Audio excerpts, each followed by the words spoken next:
Hello there. I'm having a second attempt to record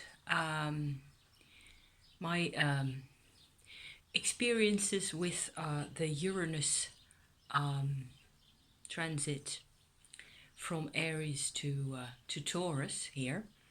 I tried to do this off the top of my head yesterday, and I wasn't too happy with how what it looked like. So I decided that I should have another go at this.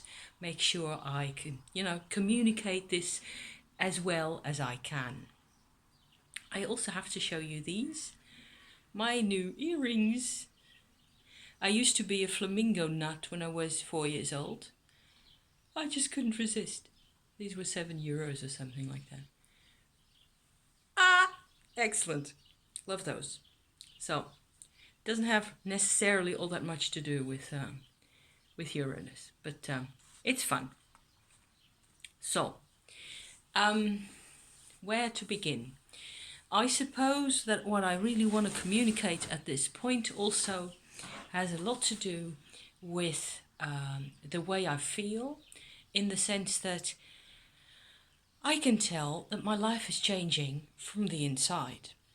And it's not scary in the sense that I have had way scarier phases in my life, and periods where stuff was completely, upside down, and I had a terrible sense of being, victimized or being preyed on by circumstances, and it's all been way much worse than it is nowadays.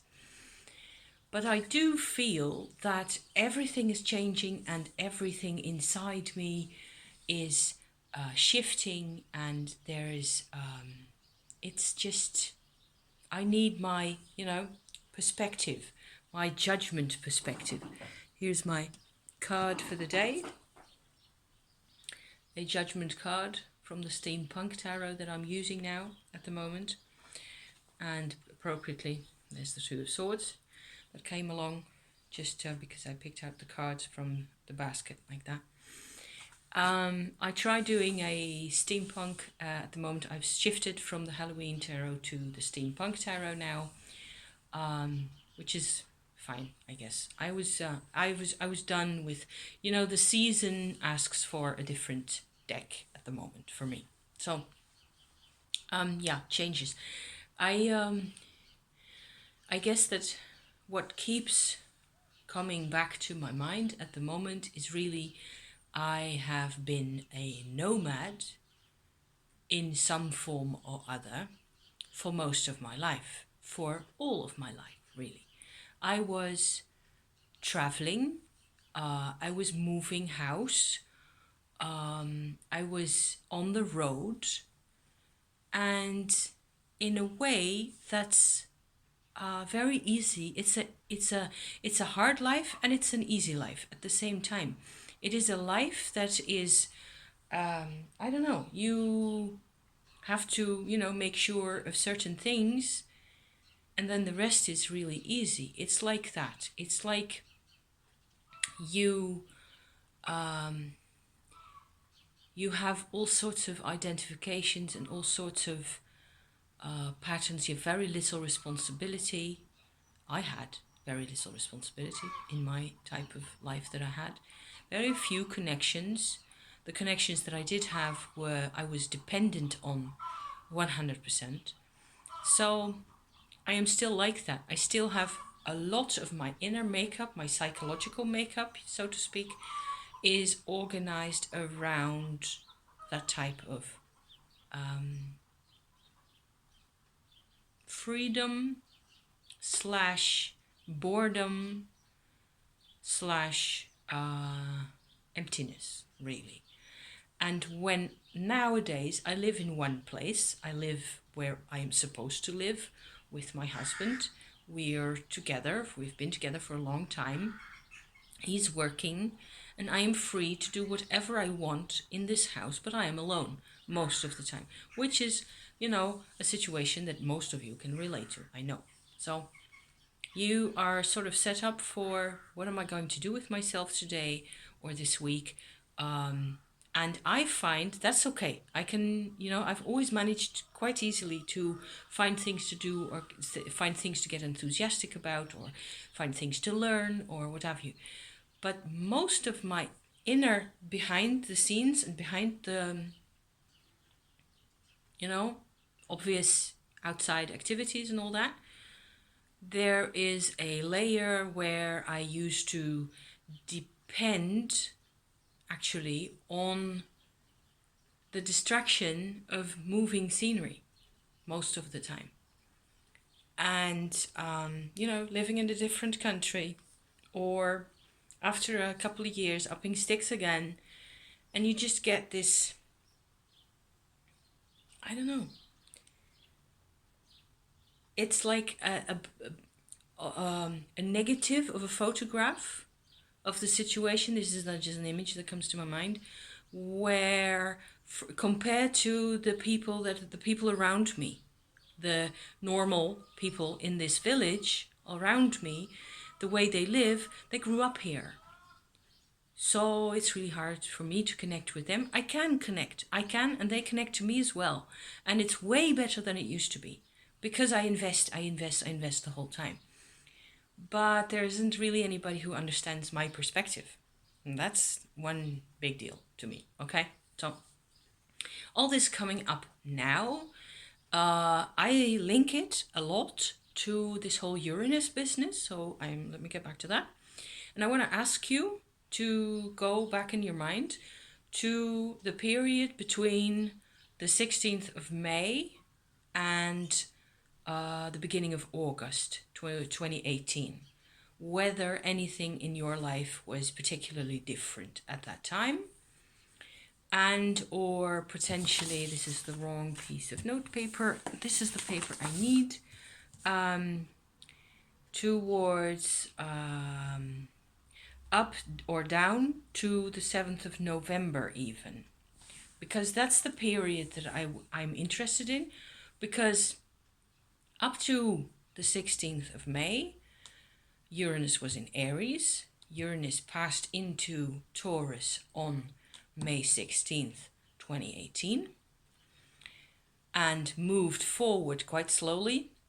I suppose less than a degree each month, up until the 8th of August, when it started going retrograde. And this is a really slow process where it is really standing still-ish at the same minute of an arc. So it's like infinitesimally moving, not at all, right? Started to go backwards. It started to go retrograde on the 8th of August, and took down from August, September, October, November, those months, right? Minus November, really, because on the 7th of November it re-entered Aries again. So it took 3 months to do 2.5 degrees, okay, of the sign of Taurus. That's how slow this goes. In that period, in that period of my life, especially strongly in the period between May and August, I did a lot of decluttering. I was all over the place. I was completely energized. It was also springtime, and I had a lot of sunshine, and I was, up and about, and I felt really good. That's normal for me. That type of season is my season to be active. So it's like a double whammy, I suppose. From the physical side, I was feeling fit. I was up to doing all this stuff, but I also did an insane amount, really, of considering all the stuff that I did and that I didn't do in the previous years. I might have done the declutter over 5 or 6 years. I could have, and I didn't. It just, in 2018, it all went out the door, everything, and I went through everything. I was completely enthusiastic. I was so happy just to get rid of all the superfluous stuff and all the knickknacks and all the leftovers from different types of activities in my life, and stuff I'd gotten and inherited, and I don't know where I got it all. They were just piles and piles of junk. And it all took place, all this activity, because that involved, going through things, selecting what belonged together, because a lot of it was a mess. Drawings, bits of fabric, beads, bits of wood, pretty bits of wood that I found, seashells, bits of poetry, you name it, it was there, okay? All this personal, private, and slightly less private stuff, and I mean, also all sorts of different clothing, all the rest of it. I just went through it all in that period, in the period where Uranus was in Taurus. So I was kind of done by the time we went on holiday. And that's another interesting bit, I think, maybe for you. In the beginning of August, early August, we went on holiday for 2.5 weeks, I think, to France. And on the Friday the 3rd of August, I was in Chartres with my husband, and I've described or hinted at this in a couple of my very early vlogs. It's in there somewhere. What an experience it was for me to be in Chartres. Because what's so interesting about Chartres, there's an old cathedral there. I think it's 12th century, so that's ancient, right? And in the floor of the middle part of the cathedral, there is a maze laid out in the stone. So there's different colors stone. If you Google Chartres, I can put a link down in the description for you to have a look at. It is really pretty. And the extraordinary thing is people walk this maze on Fridays. There's lots of little chairs that people use to sit on for the services in the church the rest of the week. But on Fridays, they take it all away. They put all the chairs to one side, and the labyrinth is free. And there's always about, I don't know, 10 to 12 to 20 or so people at one time trudging along, the lines of the labyrinth. And you're supposed to go barefoot or on your socks, if possible. And it's not that cold, but it was really hot outside. It was like 30 degrees plus or something. It was a really hot summer, wasn't it?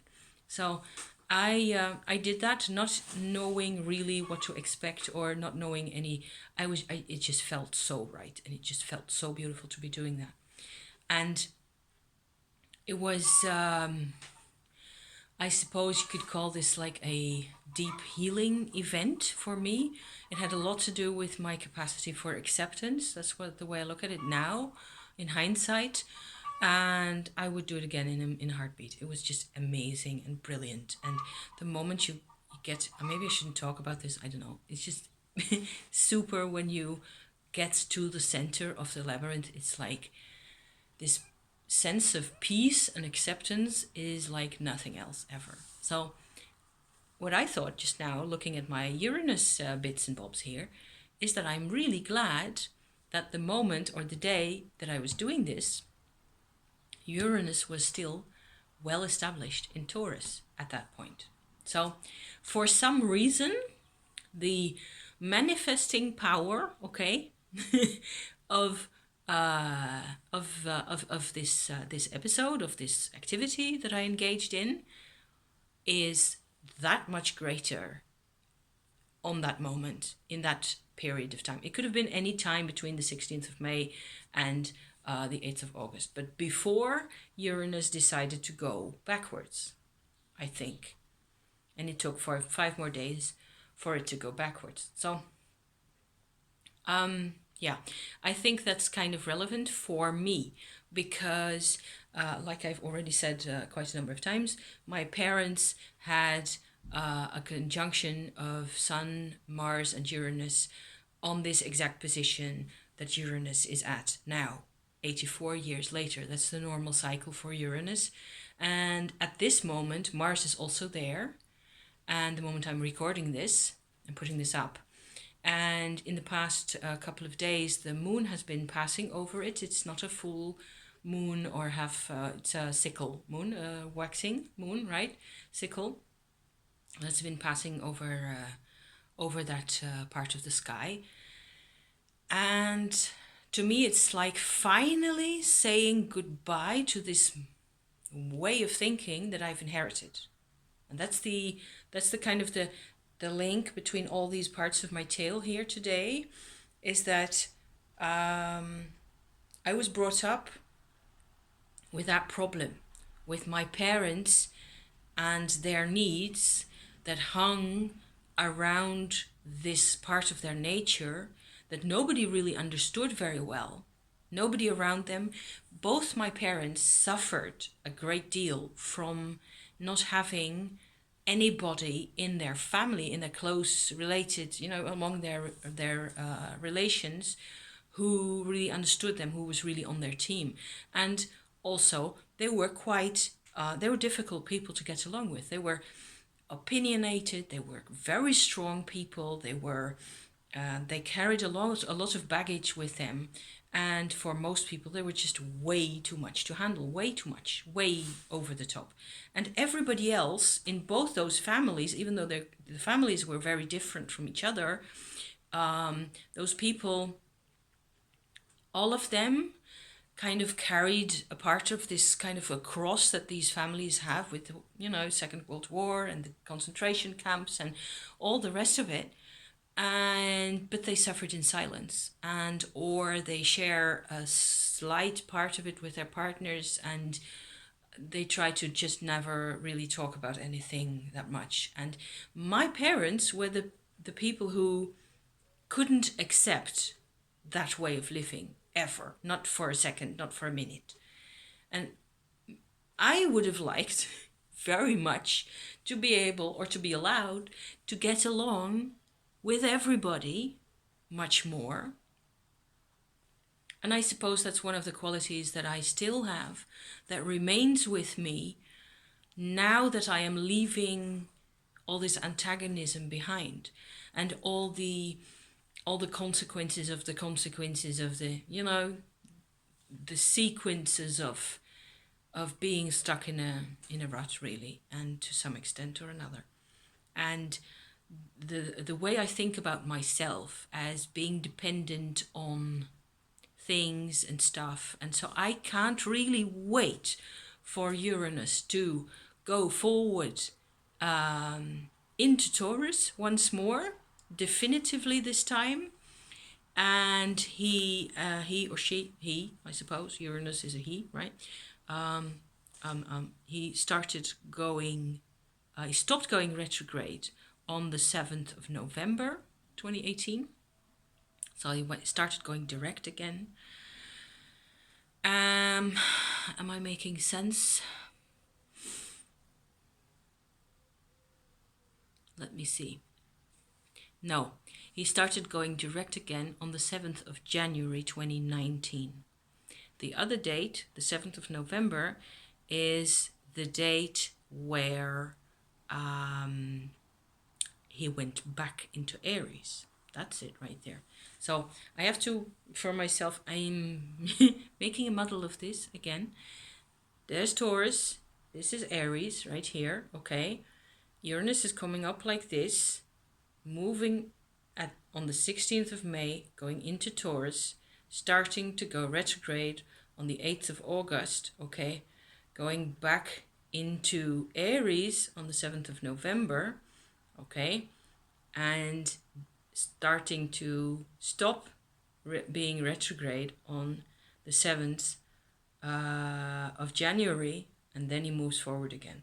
And he comes back into Taurus, definitely, finally, on the 7th of March. That's in a couple of weeks' time. And I feel like, also because of the experiences I had last year, including the labyrinth and all the rest of it, that then I will be truly free. Then I can start trying to think about my life again in a different context. I will have this different context. It will be my own life for the very first time. Yay! Excellent. Okay? I can't wait. Only at the moment, I am still kind of in limbo. It's like in being in between things. And I was thinking I should make a little chart of all the degrees and minutes of arc that Uranus is doing, so I can stripe them off of my calendar going forward, going down the line, and We'll just see what happens. And by that time, there will be even more crocuses and there will be even more green stuff out there and singing birds and all that beautiful stuff. So I hope this is of some use to you guys out there. And I hope you can see slightly more than half of my face. I look like the statue of hell, I think. Yeah. Greetings from the Netherlands, you guys. And thank you so much for watching and for being here, as always. See you soon. Bye-bye.